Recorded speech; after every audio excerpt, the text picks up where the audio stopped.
Hey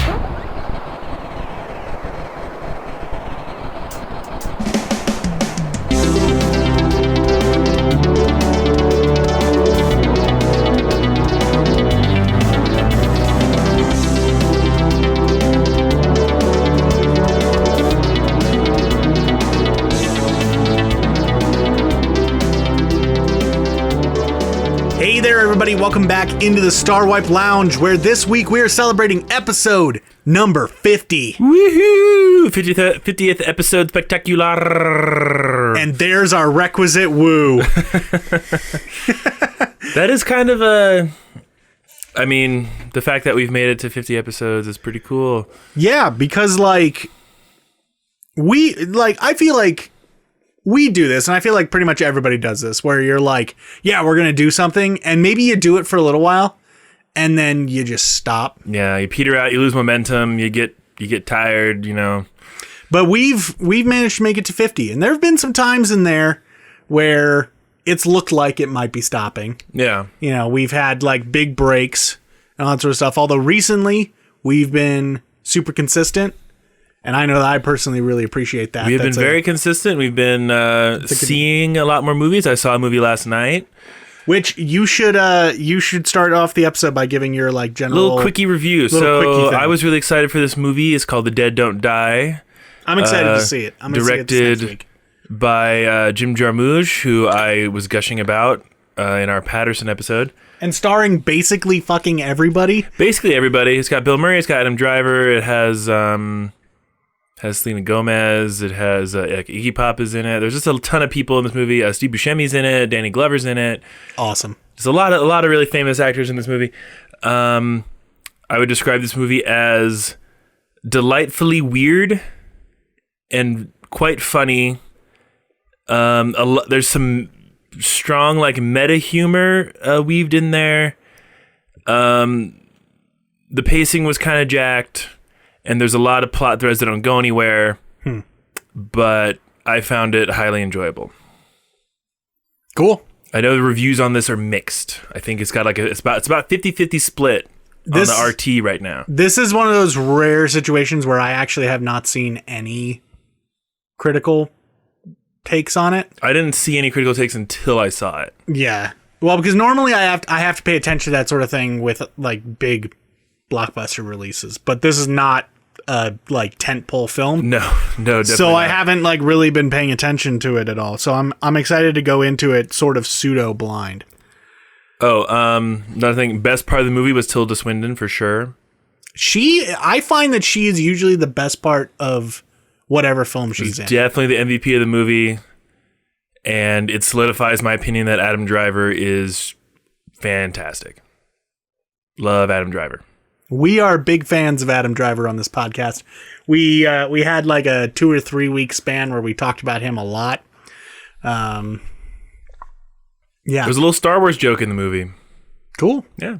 It's a little nod. As I said, I'm pretty excited to see it. I'm going to be seeing it later on this week.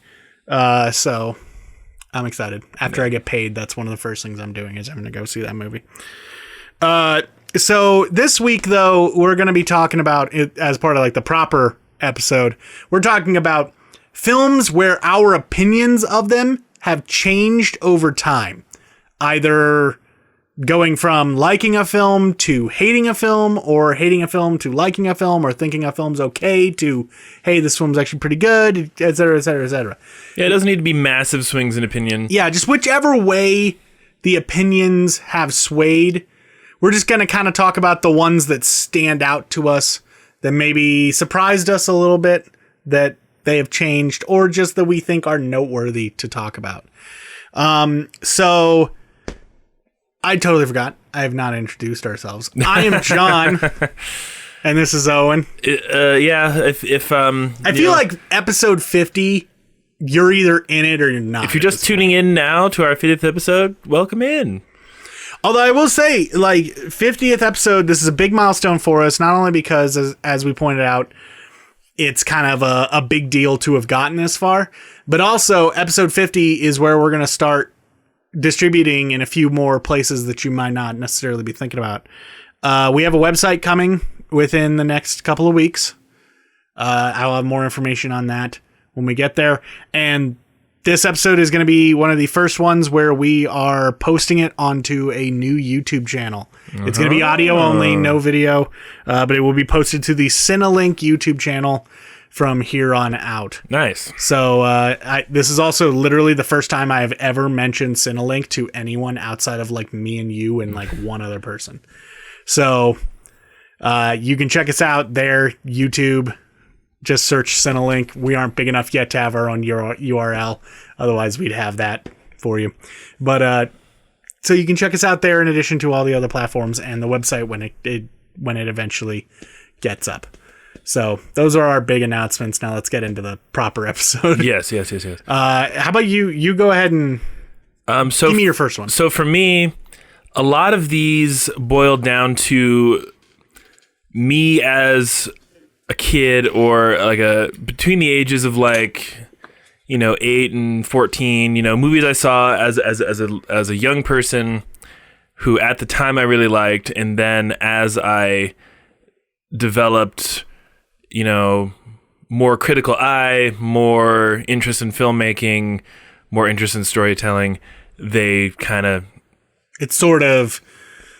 Your love has petered off. Or the nostalgia has worn off. Or actually transformed into actual hate.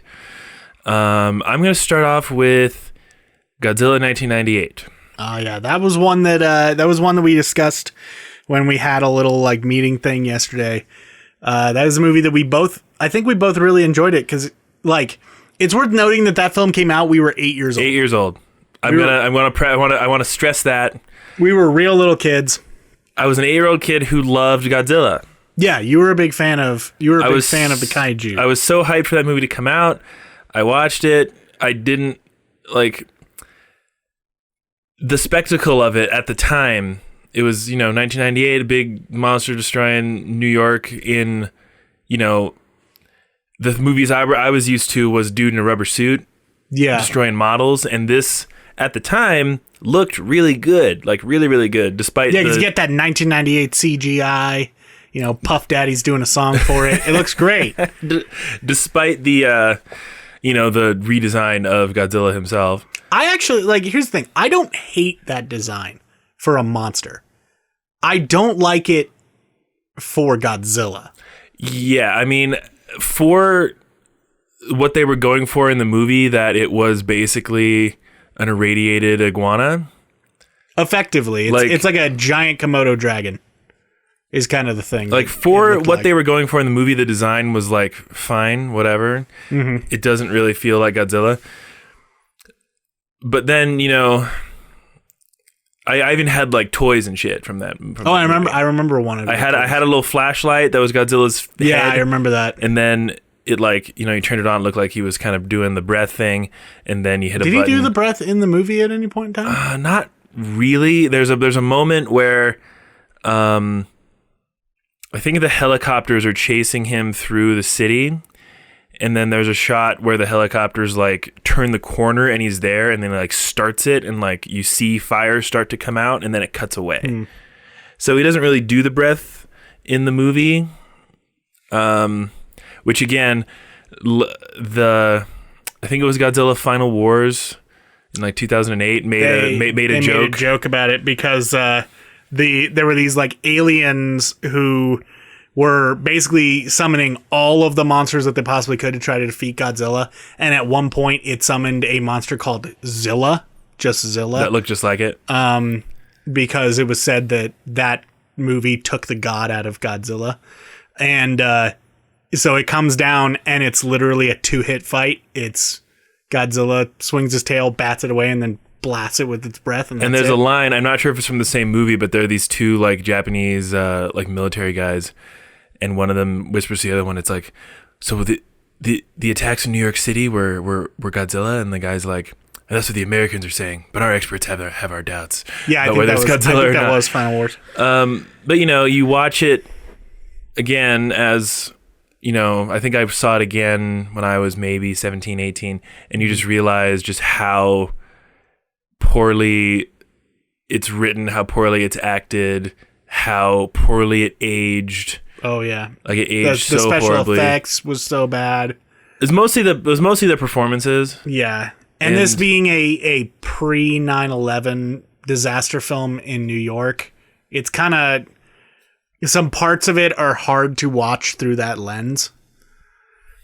There is a line about because there was a World Trade Center bombing in the early 90s. Yeah. Like in the basement or something like that. Something like that. I don't really remember, but there is a line that specifically references that, which is it's tough. Yeah. It has all the hallmarks of a Roland Emmerich movie, which we've been treated to many Roland Emmerich films since Godzilla. Yeah.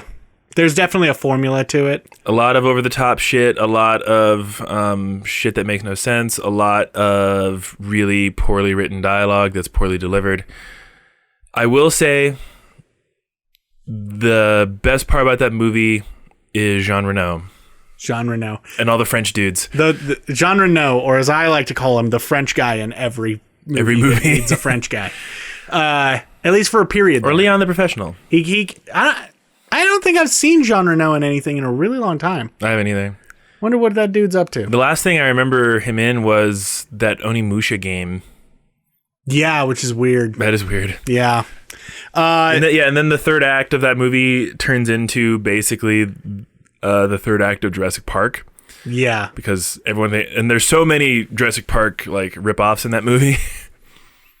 Basically, it was just a mess of a film overall, and realistically, like, if you want to get your Godzilla fix, there's so many different ways that you can do that. Yeah. I probably sound super tired right now, and the reason is because I am. Because I was up all night last night working on a video about Godzilla, and one of the things that I discovered is pretty much like all of the classic Godzilla. I know that the Godzilla films have like their era names, but I don't know them off the top of my head. I think it's like Showu or whatever is the earliest one. I don't know. But you can watch basically all of those on Criterion's streaming platform, which I didn't know was a thing. Oh yeah, their streaming platform until cool. last night when I signed up for a trial because I had to like pull footage. Because, of course, Screen Rant isn't going to have those movies for me to be able to access because we don't talk about Godzilla every day. So it's not like something that they have in their databases. So I had to like go out and find the movies myself. And I actually found myself last night.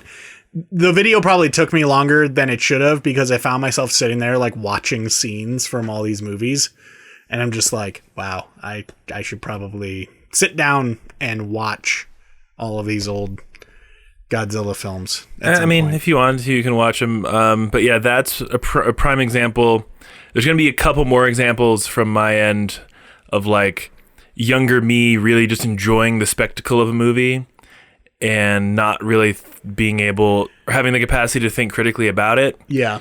And that is one of them. I feel like that's a good segue into technically 3 for me that I also know are kind of on your end, which are the Star Wars prequels. I remember very vividly. Dude, we saw Phantom Menace how many times in theaters? Like 6? Something like that. It was disgusting. But I remember very vividly, like, when those movies came out on DVD, watching, like, just the lightsaber battles or, like, just, like, specific moments from them. And, like, it's exactly what you said. Like, I liked the movies for the spectacle.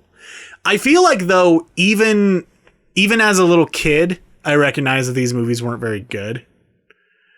Like, there was just that like, the Phantom Menace and Attack of the Clones specifically, there was just, like, this thing in the back of my head that was just like, these movies aren't very good. Well, I think for me, I realized, like I loved, because Phantom Menace was 99. Yes. So, again, 9, a year after Godzilla. Little kid me loved it, watched it over and over again, saw it in theaters a bunch of times. I remember, like, little kid me, like, begging my parents to take me another time, and they're like, no, we don't want to see it again. I'm sorry. We can't do it again. There's a limit to how much suck they're going to take in. And yeah, like, the scenes we'd always, like, we'd want to watch is, you know, the pod racing scene, big spectacle, something you've never really seen on film before. Yeah. And then the big lightsaber fight at the end with Darth Maul, because I stand by that is probably the best lightsaber duel in the entire series so far. Nah. Just from a sheer like excitement and like it's just so like well choreographed and just cool looking. I mean, it looks, that I'll still sit down and watch that fight. It looks cool, but in terms of like what I'm now looking for in my lightsaber fights, the one from Return of the Jedi and the one from The Force Awakens are both way better. In terms of what I'm looking for, because they actually have weight, they have story, they have... There's character built into the fight. Which I'll agree with you on that one, that it's like, if you're just looking at the lightsaber fights without context, episode 1's is the best, is kind of what I'm getting at. But as soon as you throw them within the context of the film and the characters, then it kind of loses something there. That being said, as I said, I'll still watch it. Like... just because I enjoy it. I'm a sucker for double-bladed lightsabers. This was kind of the progression, though. So, like, loved Phantom Menace when I was 9. And then Attack of the Clones came out in 2003? 2, I think. 2, 3, in that range. So I was a little bit older. And that's when the crack started to form. Like, I still had a good time with it. But then I was like... why is Obi-Wan doing what he's doing and Anakin doing what he's doing? And... like one of the prime examples of why that movie and the prequels in general fail on so many levels is at the beginning, Obi-Wan is preaching to Anakin, like, you must stay calm, you must be collected, you must use the Force, you must be a Jedi or whatever. And then that proceeds to not factor into the film. Well, it doesn't really factor into the film. And there's a moment like this. I feel like this has to be a mistake when you watch it again. When there's that like droid flying drone thing that spits out those like killer like worms into Padme's room. Oh yeah, the thing that Zom Wessel, the bounty hunter. That character had a name? Yes. Oh, okay. But I had an action figure. But they like That's come the only out reason why I knew. And they, kill the worms or whatever, and they see the drone, and guess who leaps out the window to jump onto the drone to try and solve the case? Fucking Obi-Wan. It makes no sense. It makes no sense. Yeah, you'd think he'd be like calm and collected about it, but he's just like, nah, fuck it, like, jumping out the window. Like that's an Anakin move. Yeah, it should have been. That is a 100% Anakin move, and that's just where the crack started to form watching Clones. And then, admittedly, I'm not going to say Revenge of the Sith is good, because I don't think it is. It is the best of those three. Yeah. And I remember we saw that. We were 2005. We got picked up early from school by your brother. Was it 4 or 5? It was 5. Pretty sure it was 5. Either way, yeah, we got picked up by my brother. It was a massive line. We cut class. It's a massive line at the theater. Huge line. Ruben ran around the school screaming, "There's a black guy in St. Paul." Oh yeah, because Nathan was there. Yeah. Because my cousin Nathan, he's black. And we come from a town that is so small and so white that there's like any time that a black person steps foot in that town, it like makes the news. It's like a big deal. If there were news there. If there were news. When you have a high school that the entire high school is like 81 people, that's really small. Yeah. So when, my cousin walked into the school, it caused a scene. But yeah, we saw that, and that was when, even though it was the best of the three, I think I just got to an age where I was like able to identify what about the whole prequel trilogy I just disliked, which was dialogue, characters, the directing. Well, that stuff came a little later. The plot. A lot of the plot, like, I remember thinking when we were watching it, like, why is General Grievous the thing in this movie? Yeah, the CGI. And thinking to myself, man, this lightsaber fight is cool looking. But if I was wearing a watch, I would have been looking at it like, oh my god, this is still happening. there's even a line in the behind the scenes where the fight like choreographer was like, at one point says something like, "We've lost the emotional the emotion is worn off for the audience, like of their, oh my god, these two characters who are quote unquote brothers are now fighting, so we have to like throw more shit out to keep the audience interested." Because that's basically the entire premise of the prequels. Throw more shit on there to keep the audience interested. Yeah. I did an entire Screen Rant video about what went wrong with the prequels. So if you want to get my take, deep dive take on what I believe the problem with the prequels are, just go look for that. Well, and I think this is another example that video got a surprising amount of hate. I'm sure it did, because people somehow the opinion on the prequels was came full circle. Like, people loved them when they first came out. I think the general consensus was they liked them, and then as they got older, people started to hate them, and now people kind of love them again, unironically. I don't think that it's here's the thing. I don't think it's people our age loving them. It's people younger than us. I don't know about that. I don't, because at this point I can't tell if prequel memes is being ironic or not. I feel like a lot of those are being ironic, but there is an actual segment of the internet that do legitimately like the prequels. And if you like the prequels, that's fine. You can like whatever you want. I'm not here to tell you that your opinion is wrong, but the jive that I get, obviously I can't say 100%, but it just seems like, for the most part, our generation, I know that technically they're still part of our generation, but our generation seems to be the ones who they grew up with the original trilogy, and they might have been kids when the prequels were coming out, but they were, as you said, old enough to kind of recognize the faults. Yeah. And the people who are defending the prequels and sitting back and saying that they really like the prequels were the people who, when Revenge of the Sith came out, they were maybe 8 or 9. So those are their Star Wars 14, films. 15. Yeah.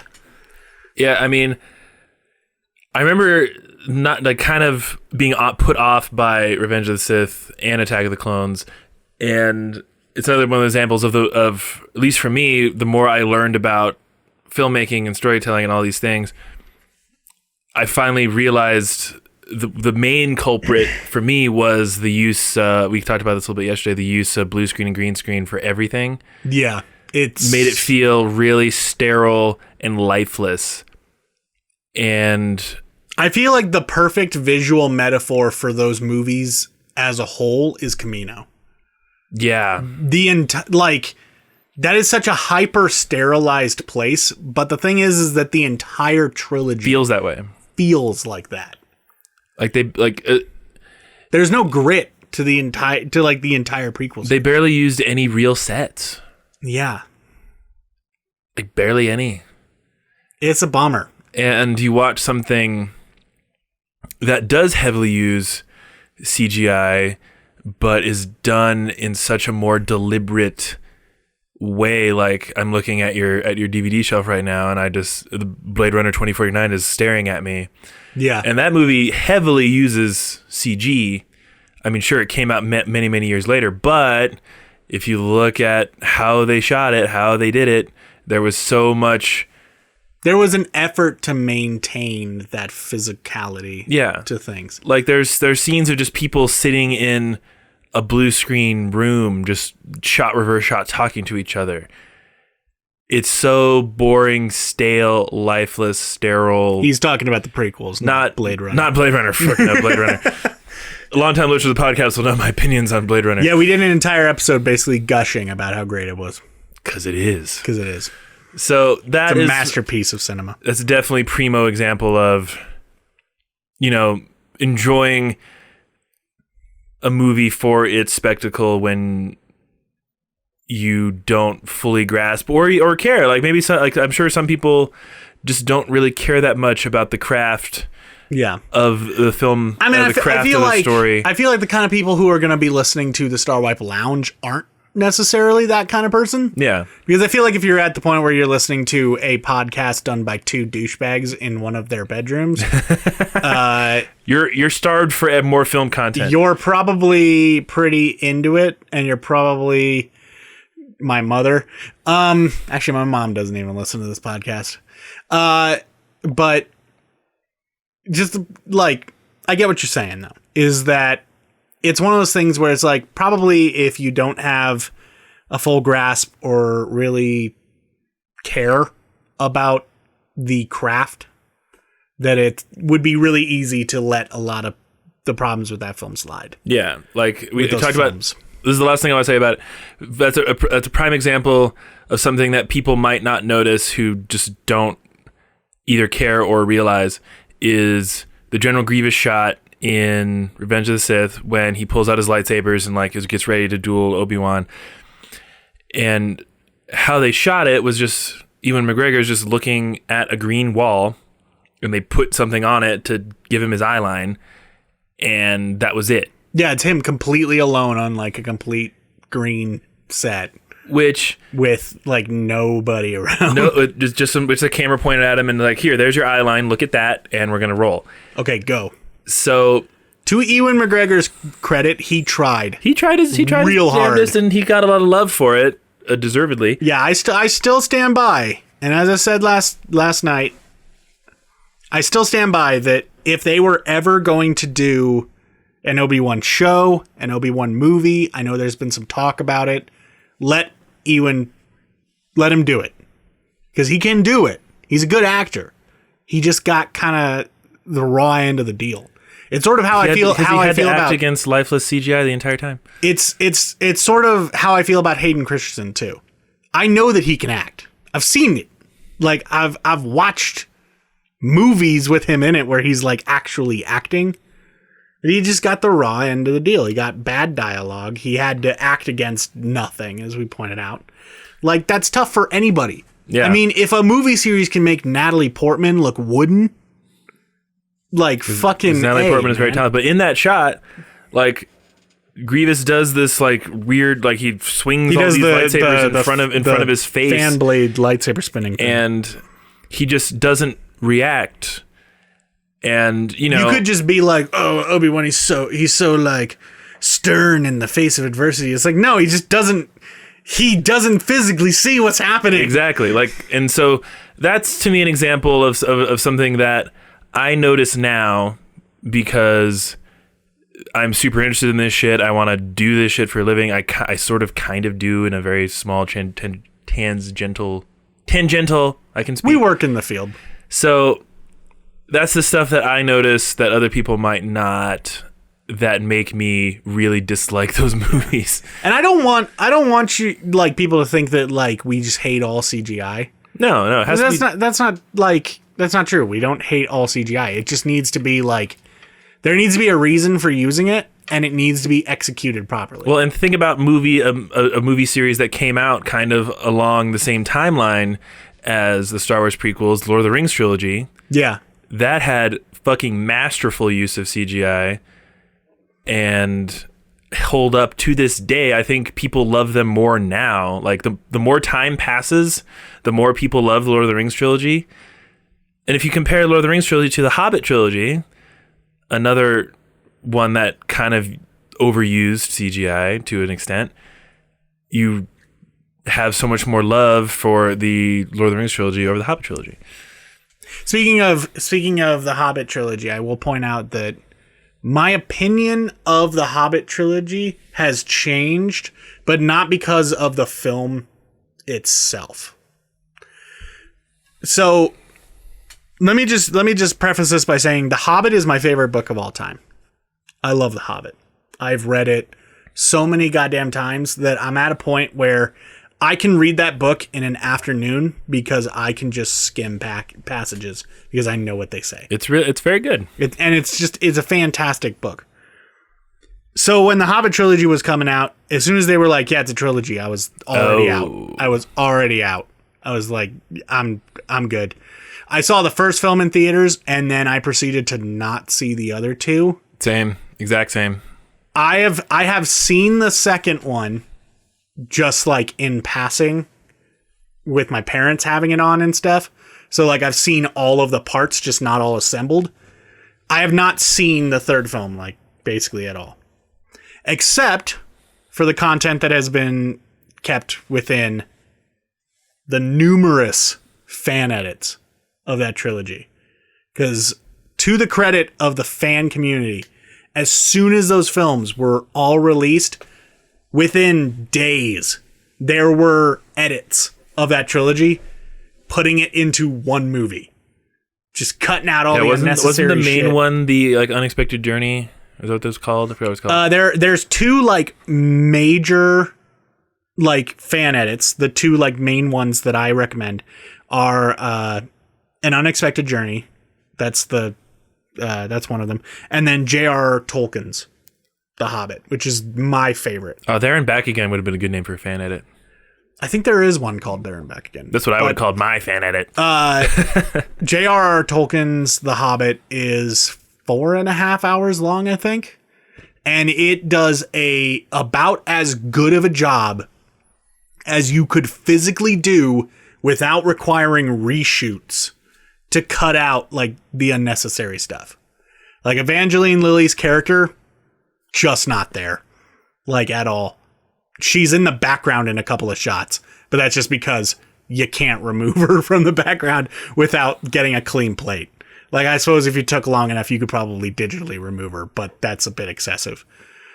Radagast is completely gone. Everything with the necromancer is basically gone outside of like the mentioning of it, which was what was in the book. Like, it's just so well done, and it's one of those things where it's like, this is the way that the movie should have been done. And so to me, that is The Hobbit. And I love that. I think that that's well done. And so I do like usually like a yearly Lord of the Rings watch. I have actually added that into my yearly watch. Because I'm like, this is acceptable to be put in here. Well, speaking of films that my opinion has moved from, I'm not going to say I had a negative opinion of this movie at all. Like I had a great time. I really enjoyed it. But just because my expectations were set so high, I think I was a little disappointed by it, was The World's End. The third film in the Cornetto trilogy. Yeah, so this was the follow-up to my favorite film ever made. So there was a huge weight of expectations on this. I remember seeing it in the theater. I remember coming out of it thinking, this was good. I enjoyed this movie. But it didn't wow me. It didn't blow me away. It didn't compare it. I just kept comparing it to Shaun of the Dead, which is in my like top 20. It kept comparing it to Hot Fuzz, which is my favorite movie of all time. Yeah. And I was just a little like, it's just, I liked it, but I didn't love it, you know? And then upon a couple rewatches and upon watching, there's a great YouTube channel. Kind of, I think he's getting more popular over time, but he's not the biggest movie YouTuber out there by any means. Movies with Mikey, he did a whole... He pops up quite a bit on film Twitter. He's very good. Like he's very active on film Twitter because like I haven't really watched any of his videos, but I've certainly seen a lot of his takes on Twitter to the degree that as soon as you mentioned him, I knew exactly who you were talking about. Yeah, highly recommend his YouTube channel. His videos generally are really in depth, really well thought out, really well put together, and generally have a take that not everyone else has put out there. Yeah. His video on World's End like really made me rethink it and made me realize like this is really fucking good. Like it's incredibly good. I saw that movie in theaters when it came out, like basically day that it came out. I haven't watched it since. And it's not because I disliked it. I just remember being like,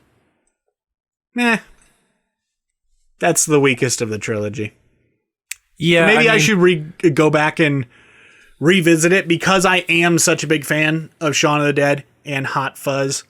I mean, I would still put it as weakest of the three, but that even the weakest of those three is still incredibly good. Yeah, because again, as you pointed out, Hot Fuzz is your favorite film of all time, and Yeah. it's definitely up there for me as well. And it's just such a fantastically well-made film that realistically, I can't imagine any universe where that film was going to be followed up by something that would have been satisfying. There are those out there. I'm pretty sure our good buddy Thomas Wells, his favorite of those three is World's End. And I mean, I guess that's kind of like, so this gets me in a lot of trouble every single time that I bring it up. My favorite of the Nolan Batman film, my favorite of the Nolan Batman films is Dark Knight Rises. I don't get it, but it's your opinion, man. So I guess it's kind of like that. Yeah. It's kind of like that. You know what's one film that my opinion has not changed on? What's that? Batman and Robin. You talk about Batman and Robin on this podcast. We should do an entire... You know what we should do? We should do a commentary episode. On Batman and Robin? On Batman and Robin. Which is something that I've been thinking about, like, thinking that we should start doing. Is maybe as, like, an extra thing, doing commentaries. That'd be fun. Yeah. Maybe we should do one on Batman and Robin. Batman and that would Robin. be as cold as ice. So one film that I have gotten more of a positive opinion of, because you just had a more positive opinion. Hang on. My phone's exploding. Oh, it's my landlord. I will take care of that in a moment. One of the films that my opinion has become more positive on is the first Mad Max. Because, like, here's the thing. I never hated the first Mad Max, but growing up, it was always, like, a very distant third. It was like, it's just so different from Road Warrior and Beyond Thunderdome to me that growing up with those films, I was like, this is an outlier. This is weird. I don't like weird. So I kind of just ignored it. But having grown up and having developed a interest in film and, you know, this foundational knowledge of the filmmaking process, and also just a lot of knowledge about the behind the scenes for that specific film, I've really come to appreciate Mad Max to the degree that that's probably now my second favorite of the Mad Max films, and it's only second to Fury Road. Fury Road is fucking incredible. And that's because Fury Road, is a masterpiece. Like, straight up masterpiece. You really can't top Fury Road. Like, if we're just talking action films in general, Fury Road is probably number one, even there. Masterpiece. It's masterpiece. As Video Game Donkey would say, masterpiece. Masterpiece. Anyways, love me some Donkey. So it's just such a fantastic film in its own right. And as I said, it's beautifully executed, and just knowing the struggle that George Miller went through to get that film made and his sort of inspiration for making that film, because he used to work in basically an ER. And so he would see all of these, like, traffic accidents come in, and he'd see all this, like, all the gruesome injuries. And so he's like, I'm gonna make a film about that. And so that turns into this, like, post-apocalyptic, but not really sort of thing. I think that's the thing about the first Mad Max that weirds people out a lot, is that when you hear the brand Mad Max, you think Fallout, basically. But in the first Mad Max, there's a scene where he goes to a store. Yeah, and I remember buys something with money. Catching, I think back when I was living at home and we had satellite, I remember catching the original Mad Max on, like, IFC channel or something like that. Yeah. And I was so confused about what was actually happening, because I'm like, this is Mad Max? I'm so confused. Yeah. But I mean, like, the way that I've understood it is that film takes place on the coast of Australia, and apparently, like, the coast of Australia has still managed to, like, hold together, kind of, and all of the other films take place more towards the center in the wastes, in the desert. Yeah, where civilization just completely fell apart.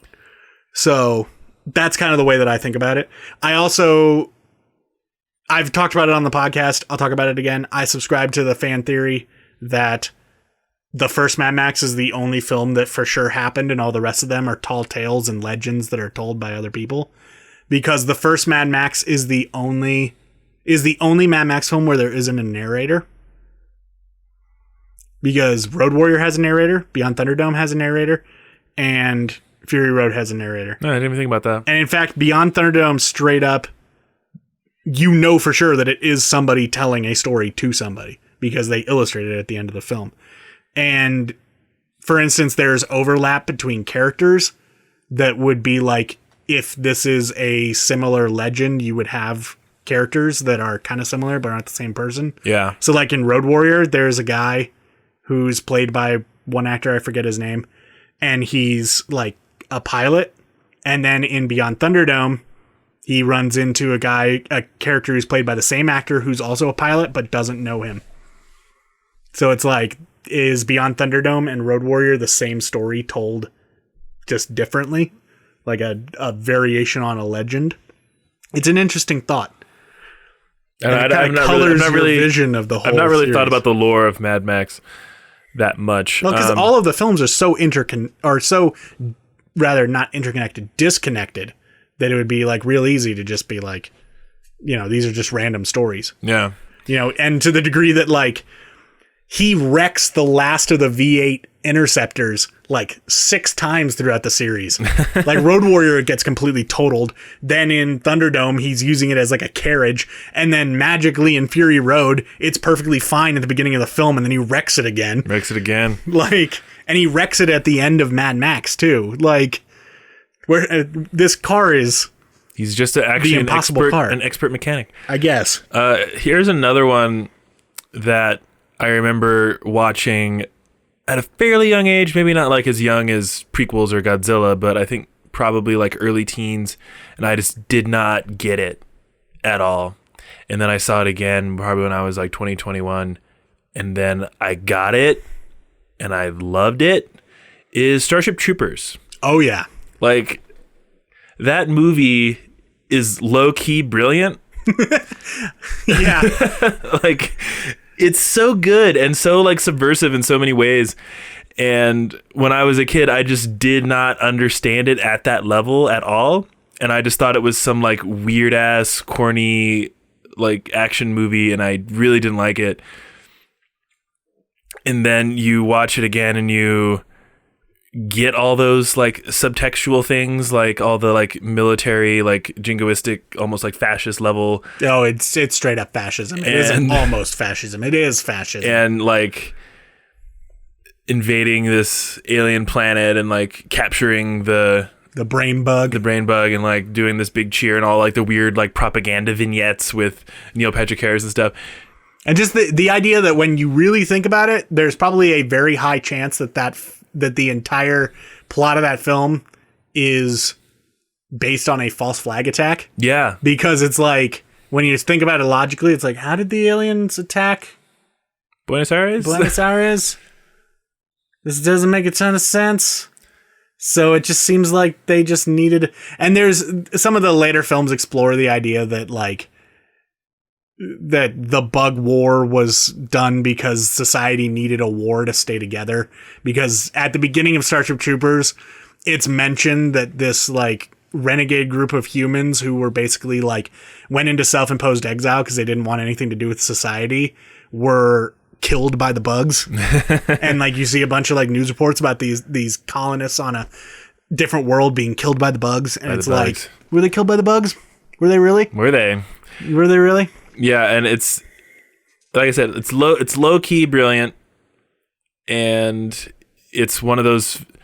It's a classic example of a movie that there's so much under the surface that you don't really see. Yeah, but you have to like. There's a lot of subtext. Yeah, that is a film that I loved it as a kid, but for completely different reasons than why I love it today. Yeah, because I loved it as a kid because I was like, cool. This is like. I remember thinking to myself, like, this is like bootleg Aliens. Like, yeah. It's like that Chinese knockoff that you get in a Hong Kong market, that's like kind of right, but not quite. And so I was like on board for that. And then growing up, you know, you see a lot of that subtext. You see a lot of the like the themes and the motifs and everything that's sort of sitting below the surface that, which really that comes down to, cause that was based off a book written by, Heinlein, right? Right. Yeah.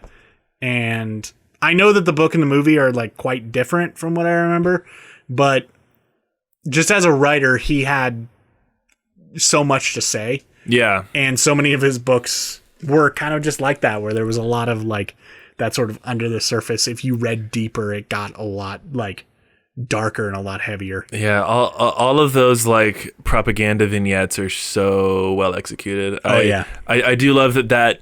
Also, peak Neil Patrick Harris. And I think most people would argue that peak Neil Patrick Harris is How I Met Your Mother and Harold Kumar, but I did love Neil Patrick Harris in that movie.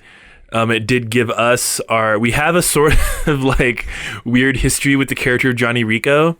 Yeah, I'll briefly explain. This was when we were in like late high school, early college, like first started like dating. Yeah. And we would always think about whoever we were dating's ex-boyfriends looking like Johnny Rico for whatever reason. That still sticks with me whenever like, because like until I see like a picture of whoever I'm dating, you just picture Casper Van Dien. In my head, the placeholder is Casper Van Dien. Which is just not good for one's self-esteem. No, I would love to tell him that and see what his response would be. Like he's like, you are my default. If you ever meet Casper Van Dien, you have to let him know that. Yeah. But yeah, so we would just like occasionally, you know, just have weird Johnny Rico references in our day-to-day conversation. And I do love that's kind of a meme now. The gif of that like female soldier like turning to the camera and giving a thumbs up, being like, I'm doing my part. Yeah. It's super good. There's like that movie is a goldmine of memes that I feel like just need to be like dug into, because there are quite a few memes that are based off that film, but I feel like there's just a ton more. Oh yeah, we could probably just get into deep it in there. And so if you are at home and you have a favorite Starship Troopers moment that you think is memeable, tweet it at us. Oh yeah, at Starwipe Lounge. Use the hashtag Starship Troopa meme. Troopa meme, not trooper. Troopa meme. Send it to us. Let us know. The last film that I want to talk about as like a film that my opinion of has changed is one that we actually talked about on this podcast, which is Solo, a Star Wars story. Because I didn't hate Solo. There were parts of Solo that I hated. And I'll admit, I still, for the most part, dislike those parts. I agree. But I feel like Solo, upon like re-examination and taking time to step back from the film and then go back into it with a fresh pair of eyes, I look at that film and what I see is a film that managed to capture what it is to be a Star Wars film, but still do something different.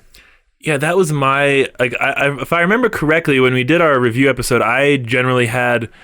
You were generally fairly positive. Pretty positive. Again, those moments I think you're referring to is like a weird. I call them the Solo moments. It's now like how I describe moments that are of things that are like, this didn't need to be explained. It comes in a lot in various prequels to things. Whenever where something is soloed, like Nick Fury losing his eye in Captain Marvel, that was a solo. Yeah, like those things don't need to be in there, but they're so minor to me.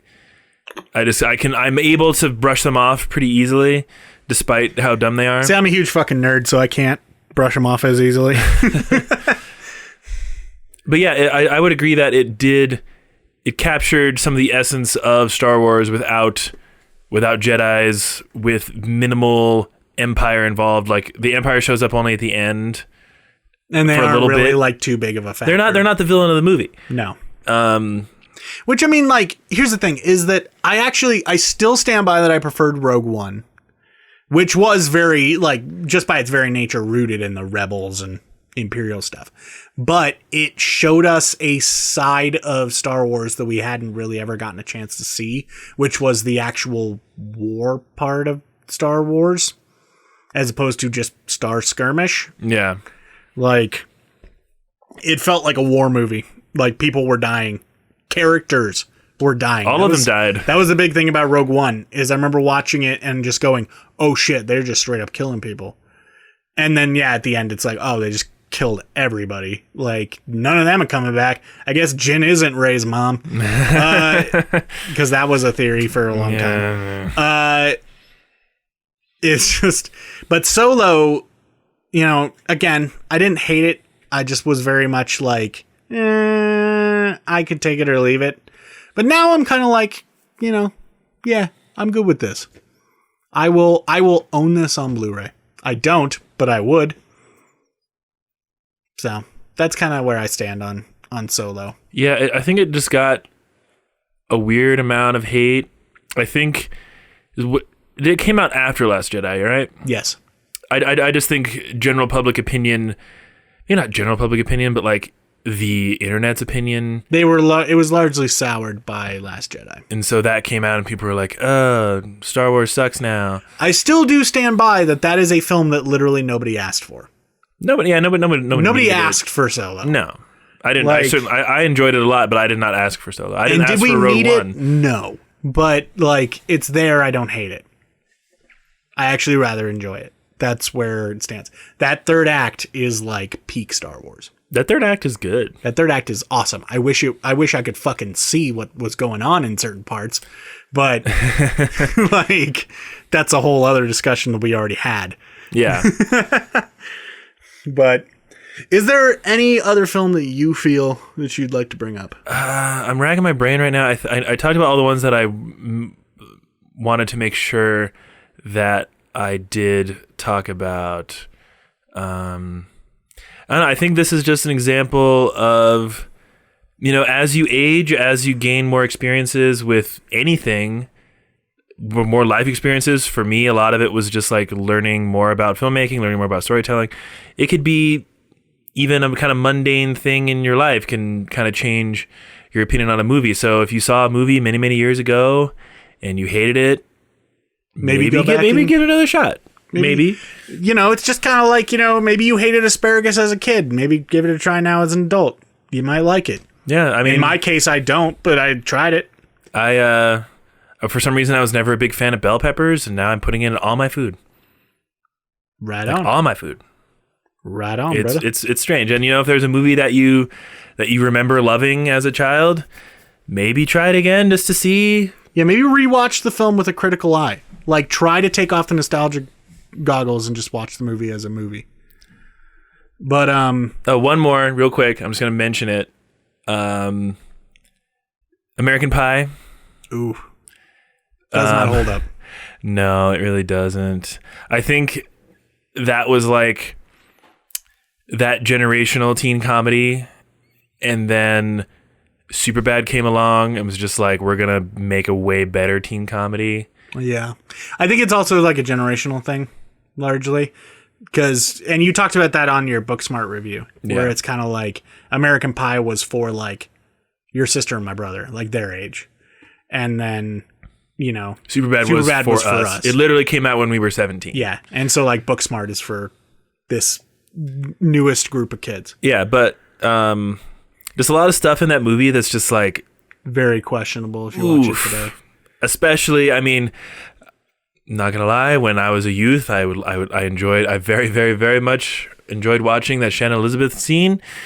But when you look at it now, it's like, that is very weird. So fucked up. Very weird and very like not okay. Yeah, and I was watching an H3 Productions video about this Fine Brothers video about like, does Seinfeld hold up? And they were talking about it. It's like, oh, in today's standards, that's not okay. And then they kept pointing out like, oh, well, that's the joke, that it's not okay, and that these are kind of shitty people. It's kind of that wasn't the joke in American Pie. It wasn't the joke wasn't that they were shitty humans and they were exploiting this girl. It was that he came in his pants twice by touching her. Yeah, it's kind of like go back and watch Revenge of the Nerds. Oh God, don't do that. Like that movie where like he basically rapes a girl by tricking her into thinking that she's having sex with her boyfriend. And then in later films, they're married. Like that's weird, dude. Big oof. There's a lot of real questionable stuff. College Humor put out a video several years ago. It's a really old video at this point. But the whole premise of the video is that they're trying to like come up with ways to prank one of their coworkers. And they're like, let's turn to 80s comedies for like inspiration. And so like they bring up all these like very questionable things, like tricking his girlfriend into sleeping with one of them, or like I can't remember all the rest of them, but they were all very like, this is not okay kinds of things. And it's all the sort of things that you got in like old comedies. And I feel like that's just kind of the nature of comedy. I bet you in 10, 15 years, we look back at Superbad, there are going to be questionable things in that film. There's already questionable things in that film. But like not to that degree. Not to that degree. But someday maybe we'll look back and maybe there will be. You never know. We're already at the point where the idea of like the one thing in Superbad that to me is like borderline questionable is the whole premise of the film basically is they're trying to get booze for a party so that they can get these girls drunk so that the girls might have sex with them. But I mean, that's the premise, but at the end it gets flipped. I mean, not really gets flipped, but it's just that that's not how it goes. That's not how it works. That's not how life works, and they learn a lesson. Yeah. But just, I'm just saying that's like it's that sort of thing where I bet you in a few years we're going to look back at something from that film that's going to be highly, highly questionable. We'll just have to wait and see. But anyways, guys, we want to know, what films did you used to have one opinion of that now, after, maybe re-examination or just after stewing on it for a while, which films have your opinions changed? It could be a drastic change. It could be a small change. Whatever it is, let us know. You can tweet at us. We are at Starwipe Lounge. Use the hashtag StarWipeLounge so it's a little bit easier to find your tweet. Or if you'd rather get a hold of us individually, I am at BenderWaffles and Owen here is at OwenScott_P. You can find us both on Twitter and Instagram under those. And while you're out there, talking to us about your favorite movies and stuff, why not share the podcast with people that you love? Or the people that you hate, depending on how you feel about the podcast. If you hate the podcast, then maybe share it with your worst enemies. Or if you love the podcast, share it with your loved ones. Have your mom listen. It's great. Yeah, my mom real fucking family-friendly fun. My mom does not listen because I don't think she is aware of what a podcast is. Yeah. That's the thing with my mom is I remember I was talking to my brother, because my brother does listen to the podcast, and I was talking to him about it, and my mom later was talking to me and was like, "What's a podcast?" And I was like, "It's like a radio show, but like on the internet." Yeah. That's a good way to describe it. And she's like, "Oh, okay." I'm like, yeah. It's just two idiots in a bedroom talking into microphones. That is the crux of it. We're screaming into the abyss. That is the internet. But anyways, guys, thank you for joining us for 50 episodes or for how many ever episodes that you've listened to. It's been a fun ride. And here's to 50 more. Here's to 100 more. 200 more. Who knows how long this is going to go. I'm just going to keep riding it out until the day that Owen decides that he doesn't want to do this anymore. Which then I guarantee you I will at least try one episode by myself, which will probably be the most depressingly sad thing. I've thought about it a couple of times. People who can podcast by themselves are impressive. I've thought about it a couple of times. Thought about because there's been weeks where like one or both of us can't like do an episode. And I've thought, like, what would it be like if, like, I just recorded an episode by myself in the bedroom? Like, what would that look like? It'd just be you kind of talking. It would be me even. It would be even more of an idiot shouting into the dark. Yeah. I am a fan. This is kind of one of my vices. I feel like I'm a fan of inane sports chatter. So I think that's a like family trait. I think it's inherited. Because your whole family. Listen to the Bill Simmons podcast, not all the time, but sometimes. I mean, Bill Simmons is a treasure. He's just a cool dude. I mean, his nickname is the Podfather. So I don't even care about sports, and I like Bill Simmons. Anyway, he recently did an episode about the final. It was half talking about the last game of the NBA Finals and half an interview with Adam Scott. And the first half was just him for like 50 minutes by himself, just talking about the NBA Finals. I was like, God damn, how do you do that? I mean, I guess if you got shit to say, like, that's the thing is that I would worry about if I was doing a podcast by myself running out of shit to say. Because so much of these episodes are like us bouncing off of each other. Yeah. You know, having a conversation. Conversation Street. Yeah. But anyways, guys, next week we will be back with probably a review of Toy Story 4. Let's be honest. Oh, yeah, that's coming out. That'll probably be what next week is. But if it's not, surprise. Anyways, we'll guys, see. Thanks for joining us. We hope that you have a wonderful rest of your week. And, yeah, see you next time.